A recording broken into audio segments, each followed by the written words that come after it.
धन्यवाद निखिल भैया। अ, मुझे अवसर देने के लिए बेरोज़गारी और रोज़गार के अवसर पर बात करने के लिए। तो पहले बेरोज़गारी की परिभाषा समझें, तो वो ये बताया जाता है कि जैसे कोई व्यक्ति है जो स्किल्ड है, मतलब जिसके पास काम करने का कुव्वत है, जानकारी है और काम करना भी चाहता है, लेकिन उसे जो लेबर चार्ज होना चाहिए वास्तविक वाला, वो नहीं मिल पाता और उसके चक्कर में वो काम नहीं करता है या काम करता है तो मजबूरी में काम करता है। तो इस स्थिति को हम बेरोज़गारी कह सकते हैं। मतलब ये है कि अगर कोई व्यक्ति पढ़ा लिखा है, सब कुछ है, उसके पास स्किल है, लेकिन उसकी इच्छा नहीं है काम करने का, तो वो बेरोज़गार नहीं है। जैसे मान लीजिए कोई पॉलिटेक्निक किया है, बीटेक किया है, बढ़िया उसके पास जानकारी है और उसको नौकरी ऑफ़र भी की जाती है, लेकिन वो करना ही नहीं चाहता, तो ऐसे व्यक्ति को बेरोज़गार की श्रेणी में नहीं रखा जाएगा। बेरोज़गार उसे कहेंगे जो सक्षम भी है काम करने का, काम करना भी चाहता है, उसको ऑफ़र भी किया जा रहा है, मतलब ऑफ़र किया जा रहा है तो कम कीमत पर, और या फिर नहीं किया जा रहा है ऑफ़र। तो ऐसी स्थिति को हम बेरोज़गारी कह सकते हैं। अब भारत में बेरोज़गारी के जो ट्रेंड्स हैं उसको देखें, आज़ादी के बाद से ही जो प्रथम पंचवर्षीय योजनाएँ, ये सारी प्लान्स बनाए गए थे। तो शुरुआत में जो हमारा फ़ोकस पॉइंट था, वो था कि मैन्युफैक्चरिंग सेक्टर में कैसे हम ध्यान दें। जो प्रथम पंचवर्षीय योजना थी, उसमें मेन फ़ोकस यही रखा गया था, कृषि पर भी ध्यान था, लेकिन मैन्युफैक्चरिंग पर उस पे ध्यान दिया गया। तो कुछ जो अर्थशास्त्री हैं, वो ये मानते हैं कि अगर हम शुरुआत में ही अपना जो चालक इंजन है, जो फ़ोर्स इंजन है, अगर उसको हम कृषि को रखते, एग्रीकल्चर को रखते, तो शायद देश की दशा अच्छी होती। क्योंकि आज़ादी के समय जो है हमारा कृषि सेक्टर से जो जीडीपी का कंट्रीब्यूशन है वो ज़्यादा था। लेकिन उस समय लगभग 60 से 70% 80% आबादी जो है कृषि पर निर्भर थी। लेकिन जैसे-जैसे औद्योगीकरण हुआ, दूसरे तीसरे पंचवर्षीय योजना के तहत औद्योगीकरण हुआ, तो वैसे-वैसे कृषि सेक्टर से लोग जो है उद्योग की ओर भी उनका पलायन हुआ। तो ऐसे में डिसेंट्रलाइजेशन ऑफ लेबर हुआ। लेकिन फिर भी अगर 1970-80 के दशक तक देखें, तब भी 65-70% के आसपास जो है आबादी काम करती थी कृषि सेक्टर में। लेकिन जीडीपी का जो कंट्रीब्यूशन था वो धीरे-धीरे घटता गया और वो जो विनिर्माण क्षेत्र है उसमें बढ़ता गया। लेकिन 1991 में एलपीजी रिफॉर्म होने के बाद में लिबरलाइजेशन, प्राइवेटाइजेशन और ग्लोबलाइजेशन, ये होने के बाद में सर्विस सेक्टर की मात्रा ज़्यादा हो गया और वर्तमान में देखें तो बहुत कम आबादी, लगभग कह सकते हैं कि 20% के आसपास आबादी जो है काम करती है सर्विस सेक्टर में। लेकिन भारत के जीडीपी में उसका कंट्रीब्यूशन 55% है, जबकि कृषि सेक्टर में आज भी लगभग 50% आबादी काम करती है, लेकिन जीडीपी में कृषि का जो कंट्रीब्यूशन है वो 17% है।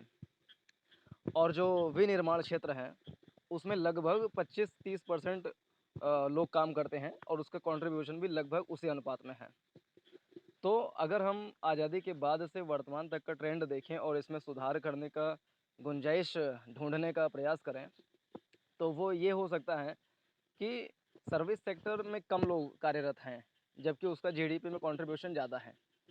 और दूसरा, इसी का ठीक कंट्रास्ट में है, इसका ठीक उल्टा है कि कृषि में बहुत ज़्यादा लोग काम कर रहे हैं, जबकि उसका कंट्रीब्यूशन बहुत ज़्यादा कम है। तो अगर हमें रोज़गार के अवसर बढ़ाने हैं या बेरोज़गारी को कम करना है, तो ऐसे कर सकते हैं कि कृषि में जो प्रच्छन्न बेरोज़गारी है, जो छुपी हुई बेरोज़गारी जिसको कहा जाता है, एक प्रकार होता है बेरोज़गारी का, उसको हम कम करें। प्रच्छन्न बेरोज़गारी आप जानते होंगे कि जहाँ पर कम लोगों की आवश्यकता है, वहाँ पर ज़्यादा लोग काम कर रहे हैं, जबकि उत्पादन की मात्रा में बढ़ोतरी नहीं हो रहा है, उसको कहा जाता है प्रच्छन्न बेरोज़गारी। तो जो अतिरिक्त लोग कृषि में काम कर रहे हैं, जैसे बच्चे भी काम करते हैं, घर की महिलाएँ भी काम करती हैं, पुरुष भी काम करते हैं, बूढ़े भी काम करते हैं। तो ऐसे में हम गाँव में जो गैर कृषि कार्य होते हैं, नॉन एग्रीकल्चरल वर्क जो होते हैं, उसकी अगर हम जो अपॉर्चुनिटीज़ हैं उसको बढ़ाने का प्रयास करें, तो रोज़गार के बहुत वृहद अवसर बनाए जा सकते हैं। जैसे कि प्रधानमंत्री जी ने अच्छा कार्य मतलब किया है, जिसमें प्रधानमंत्री किसान सम्मान निधि योजना के तहत 6,000 रुपये दे रहे हैं। लेकिन उसका मेन ध्येय तो यही है कि कृषि सेक्टर में कैसे हम किसानों की सहायता कर सकें। तो ये तो खैर अच्छी बात है। लेकिन जैसे यूपी में one district one product scheme चल रहा है, तो इसी प्रकार से हम इनिशिएटिव ले करके ग्रामीण सेक्टर में भी हम कैसे प्रच्छन्न बेरोजगारी को कम करें, तो यहाँ पर एक काम किया जा सकता है। दूसरा, स्किल जो है, स्किल कौशल विकास पर भारत सरकार ध्यान भी दे रही है। बहुत सारे प्रधानमंत्री कौशल विकास जो केंद्र हैं वो भी खोले गए थे, लेकिन ये है कि प्रॉपर तरीके से वो काम नहीं कर रहे हैं। तो उसको सही करना चाहिए। और दूसरा, जहाँ जहाँ भी टेक्निकल कॉलेजेस हैं, जैसे पॉलीटेक्निक है, आईटीआई है, तो उसके आसपास में ऐसा इंफ्रा हमको बिल्ड करना चाहिए कि स्टूडेंट वहाँ पर पढ़ाई करें तो उनको बहुत ज़्यादा भटकना ना पड़े। जैसे मान लीजिए गाज़ियाबाद में कोई पॉलीटेक्निक है, तो वहाँ से कोई पढ़ाई किया तो उसके आसपास में ही उसको काम करने के पर्याप्त अवसर बनाए जाएँ, पहले से ही पूरा जो इकोसिस्टम होता है उसको बनाया जाए। तो ऐसे हम रोज़गार के अवसर को बढ़ा सकते हैं। तीसरा, रोज़गार के अवसर बढ़ाने का तरीका हो सकता है कि जैसा कि प्रधानमंत्री जी ने भी एक बार उल्लेख किया था इस बात का कि विदेशों में जो टीचर है, टीचिंग लाइन है, या जो सर्विस सेक्टर है विदेशों में, तो वहाँ पर भारतीय अधिक मात्रा में जा कर के वहाँ पर काम कर सकते हैं। क्योंकि जैसे धर्मेंद्र भैया ने उल्लेख किया था कि भारत की जनसंख्या बहुत ज़्यादा है, तो इतनी बड़ी आबादी को रोज़गार के अवसर दिलाना संभव नहीं है। तो ऐसे में विदेशों में अगर हम अपॉर्चुनिटी को देखें, तो वहाँ पर हम बहुत सारे सेक्टर को बना सकते हैं। मतलब अ, उसमें हम अपना अवसर देख सकते हैं जहाँ पर रोज़गार को बढ़ाया जा सके। अभी आपने एक खबर सुनी होगी कि भारत से करीब 3,92,000 लोगों ने नागरिकता भारत की त्याग दी, और उसमें से लगभग पौने 2 लाख लोगों ने अमेरिका की नागरिकता को ले लिया है। अब सोचिए, पौने 2 लाख, पिछले 3 साल का आंकड़ा है ये। तो पिछले 3 साल में पौने 2 लाख भारतीय पूरी तरीके से अमेरिका के नागरिक बन गए हैं। तो ये तो बहुत बड़ी उपलब्धि, मतलब भारत के लिए तो नुकसानदेह है।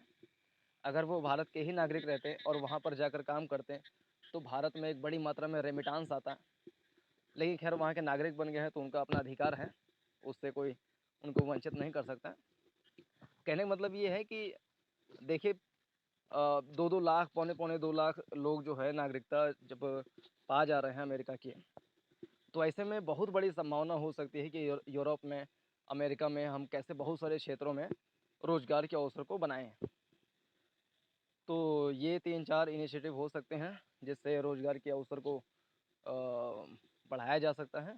और बाकी वो सारी तो बेसिक बातें हैं ही कि शिक्षा व्यवस्था में जो हमारा परंपरावादी शिक्षण व्यवस्था है, उसमें थोड़ा-सा व्यावहारिक दृष्टिकोण अपनाते हुए पढ़ाई पर ध्यान दिया जाए, ताकि लोगों में जो एक सोचने का तरीका हो सकता है उसको इनबिल्ड किया जाए, रटंत विद्या पर फोकस ना किया जाए।